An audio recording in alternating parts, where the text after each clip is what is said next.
할렐루야, 반갑습니다.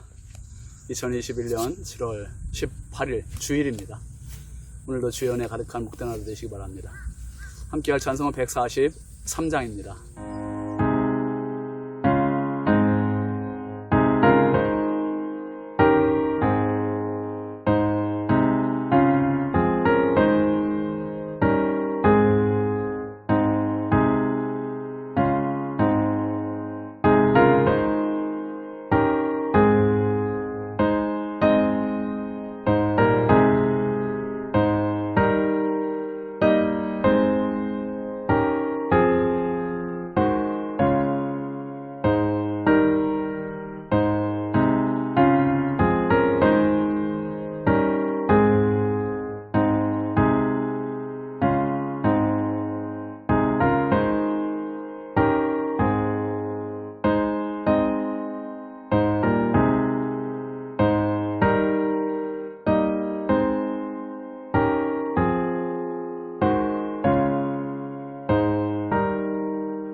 하나님의 말씀은 열왕기상 14장 1절 2절입니다. 그때 여로보암의 아들 아비야가 병든지라. 여로보암이 자기 아내에게 이르되 청하건대 일어나 변장하여 사람들이 그대가 여로보암의 아내임을 알지 못하게 하고 실로로 가라. 거기 선지자 아히야가 있나니 그는 이전에 내가 이 백성의 왕이 될 것을 내게 말한 사람이니라. 아멘. 오늘 말씀 제목은 양심의 소리입니다. 양심의 소리. 여러분, 세상 살아가면서 우리가 참 많은 경험하며 살잖아요. 나이가 들수록 그 경험들이 누적돼서 인생에 대한 견해가, 생각이 깊어지고 넓어지고 또 지혜로워집니다. 그런데 그 경험들은 어떤 것들이든 첫 번째 단추부터 시작됩니다. 첫 경험이죠. 언제나 그 첫 경험은 그래서 설렘이 있고요, 기대가 있고요, 두려움도 있고 불안도 있고 조심스러움도 있잖아요. 그 유치원을 처음 갔던 날, 아이들은 이 분리불안에 두려워서 엄마 곁을 떠나지 않으려고 웁니다. 제가 그 초등학교 처음 들어가던 날이 지금도 생생하게 기억이 나요. 참 얼마나 그날이 설레기도 했지만 불안하기도 한, 두렵기도 한 그런 날이었는지 지금 생각해보면 그렇기 때문에 이렇게 기억이 오래 남는 것 같습니다. 또 그 해외여행을 처음 성지순례로 저희들이 갔었어요, 가족들이. 근데 아이들이 비행기를 처음 탄 겁니다. 며칠 전부터 그렇게 설레고 잠을 못 이루고 그렇게 불안해했었고 기대도 했고 설레었었어요. 또 결혼하는 날도 마찬가지죠. 무엇보다 첫 경험 중의 경험은 예수님 만난 날입니다. 예수님을 처음 만난 날, 지금 생각해도 코끝이 찡하고 참 눈물겨운 제 인생의, 제 신앙의, 제 목회의 가장 소중한 마중물이었습니다. 얼마나 그 사랑의 크기, 그 사랑의 농도가 크고 깊었는지 말할 수가 없습니다. 우리가 신앙생활하면서 가장 소중한 자산, 그것은 바로 첫 믿음, 첫 사랑입니다. 그 사랑이 깊을수록 신앙의 순수성을 잃지 않게 되는 것입니다.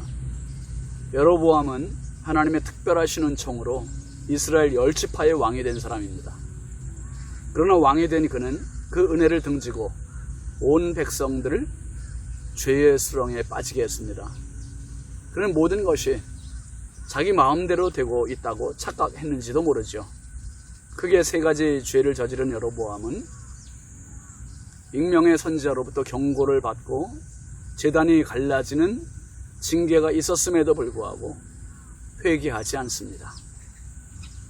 이렇게 되면 하나님의 징벌의 결정이 수위가 점점 올라가는 거예요. 반환점을 넘어서는 겁니다.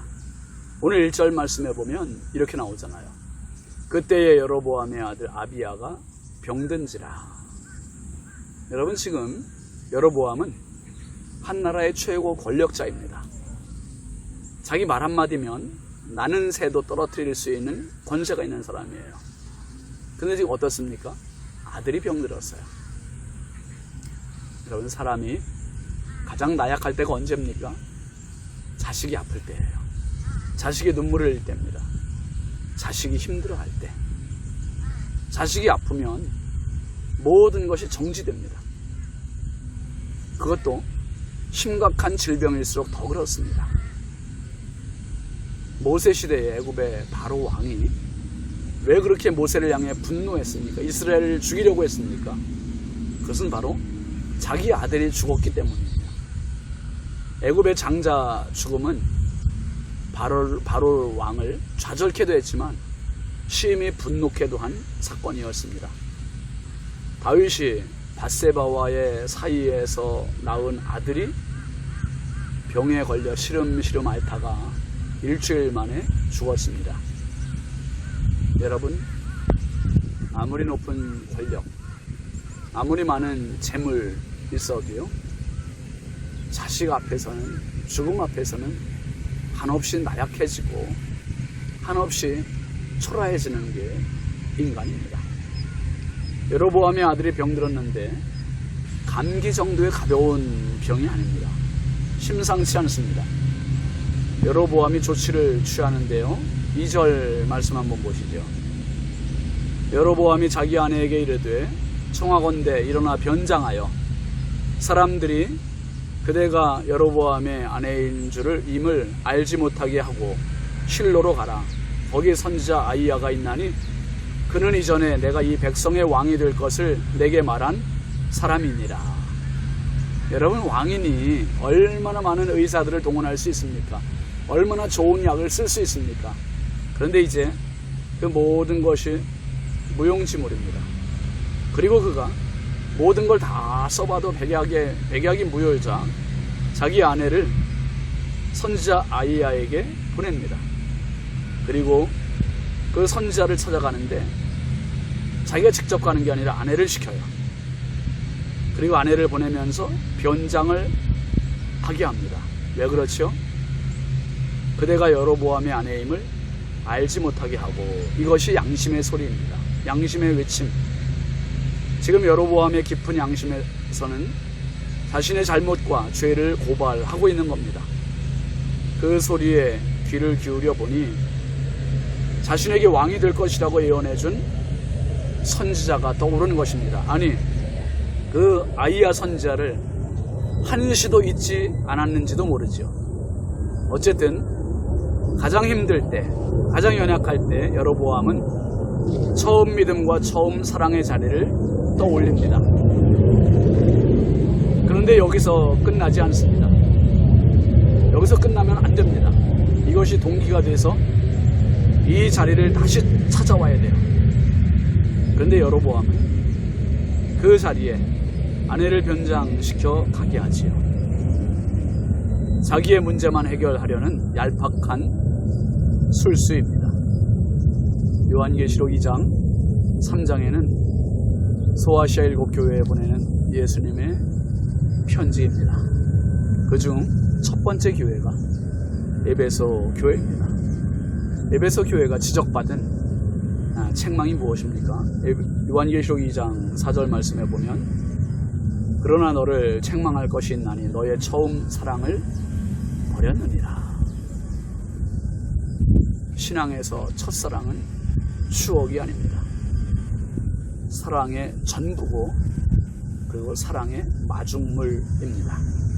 내면에서 울리는 양심의 소리가 들리면 그 첫사랑이 떠오르는 거예요. 첫사랑을 붙드는 겁니다.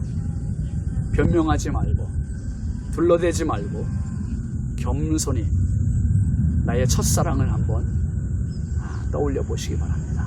그리고 그 자리로 가시기 바랍니다. 오늘 주일 예배가 그 첫사랑을 다시 회복하는 우리의 잃어버린 양심의 소리를 들을 수 있는 축복의 예배가 되기를 주의 이름으로 축원합니다. 기도하시죠. 하나님 아버지 감사합니다.